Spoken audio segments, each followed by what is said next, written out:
ہاں قرآن کا دیکھیں نا، قرآن کا انداز یہاں سے ہے وَيَسْأَلُونَكَ عَنْ ذِي الْقَرْنَيْنِ، آپ سے سوال کرتے ہیں ذی القرنین کے بارے میں. تو اس سے ایک بات تو طے ہو گئی کہ سوال ہوا تھا، اللہ کے رسول صلی اللہ علیہ وسلم سے ذی القرنین کے بارے میں سوال ہوا تھا، بلکہ متصلاً قبل جو وہ صورت ہے تو اس میں یہ ہے کہ وَيَسْأَلُونَكَ عَنِ الرُّوحِ، آپ سے روح کے بارے میں سوال کرتے ہیں. اچھا روح کے بارے میں تو صحیح بخاری کی روایت ہے واضح طور پہ کہ یہ یہودیوں نے سوال کیا تھا. ٹھیک ہے. ذی القرنین کے بارے میں ہمیں اتنی اتھینٹک روایت نہیں ملتی، لیکن یہ ہے کہ روایات ہمیں ملتی ہیں. مثال کے طور پہ جیسے جو تفاسیر ہیں جنہیں ہم تفاسیر بالماسور کہتے ہیں، یا اسباب نزول کی جو کتابیں ہیں، جیسے یہ سبب نزول کی کتاب ہے واحدی کی. ٹھیک ہے. واحدی بھی جو ہے وہ متقدمین میں سے ہیں، 468 میں ان کی وفات ہوئی ہے. انہوں نے اسباب نزول پہ کتاب لکھی. تو یہ کہتے ہیں قتادہ نے یہ بات کہی، قتادہ تابعین میں سے ہیں، کہ یہود نے اللہ کے نبی صلی اللہ علیہ وسلم سے سوال کیا تھا ذی القرنین کے بارے میں، تو یہ آیات نازل ہوئی. تو ہمیں روایات میں یہ بات ملتی ہے، کم از کم تابعین سے ہمیں ملتی ہے کہ وہ بات تو اتھینٹک ہے نا کہ روح کے بارے میں سوال یہودیوں نے کیا تھا، وہ تو صحیح بخاری کی روایت میں آ گیا.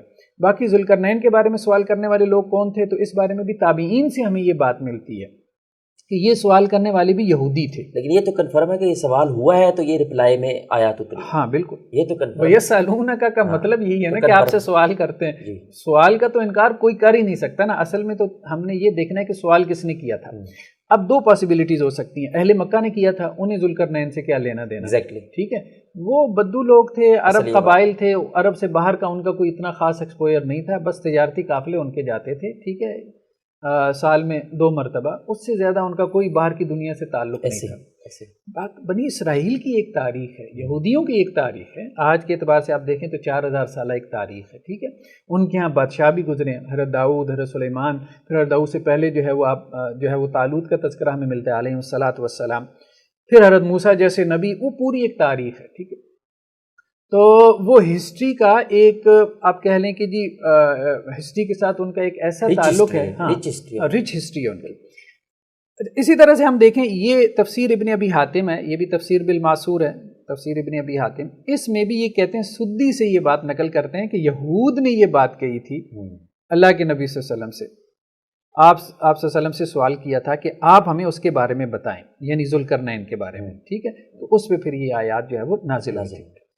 خیر شان نزول یہی ہے. ایک بات یہ ہے کہ تابعین سے ہمیں یہ بات معلوم ہوئی ہے کہ ان آیات کا جو شان نزول ہے وہ یہ یہود کا کوشچن تھا. اس سے یہ بات ثابت ہوتی ہے کہ یہود کو کوئی خاص دلچسپی تھی ذی القرنین سے. اس کو ہم نے دیکھنا تھا کہ انہیں ذی القرنین سے کیا دلچسپی تھی. اچھا اور بھی بہت سی روایات ہیں اس قسم کی نا، تابعین سے تبع تابعین سے بہت سی روایات مل جاتی ہیں کہ یہ یہودیوں کا بیسیکلی کوشچن تھا. قومیں تو عرب میں 2 ہی تھی نا، یا مشرکین مکہ تھے مکہ میں، یا پھر یہودی تھے. تو بعض روایات میں یہ بھی آتا ہے کہ یہودیوں نے اہل مکہ کے ذریعے سے رسول اللہ صلی اللہ علیہ وسلم سے یہ سوالات ایسے بھی پوچھوائے تھے. اور یہ 3 سوالات تھے. ایک اصحاب کہف کے بارے میں انہوں نے پوچھا تھا، اور ایک ذی القرنین کے بارے میں، اور ایک روح کے بارے میں. یہ بات تو کلیئر ہے، واضح ہے.